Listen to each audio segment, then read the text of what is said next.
If there's no Aryan invasion theory, then what caused the collapse? We find in this Nature paper from 2014 where the author says a 200-year drought doomed the Indus Valley civilization. Monsoons failed. Monsoons failed for 200 years in India. Today we know in India if monsoons fail for 1 year, we have got great suffering in the rural sides. Farmers will commit suicide, they can't afford to pay their loans, all kinds of problems happen in India.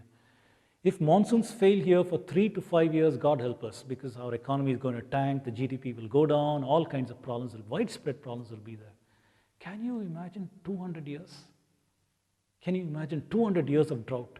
It was such a devastating impact on India that you cannot take, even if you built a shipyard at Lothal or magnificent capital at Mohenjo-daro or Harappa, you can't take the buildings on your back and go somewhere. You abandon your cities. Only in today's India, we have a strange city like Bangalore, for example. There's no river near Bangalore, but you pump in the water from Kaveri from hundreds of kilometers away using electricity and pipes and so on. But in the ancient world, you had to live by a riverside. You had to find where the river is and go. So this news shows 200-year drought doomed the Indus Valley about 4,200 years ago. That is what caused the collapse of the Indus Valley, not an invasion or migration and so on and so forth. There is one more idea that collides with our understanding today. We are told Aryan invasion and the caste system suppressed the Dravidians and supposed to have created widespread poverty in India.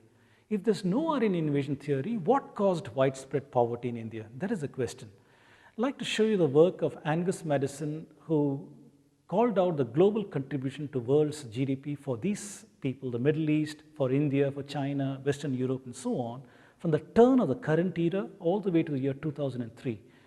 So Angus Maddison shows that in the year 1, India had a share of 33% of the world GDP, followed by approximately 25% for China, and about 15% for Middle East and Western Europe and so on, very, very small.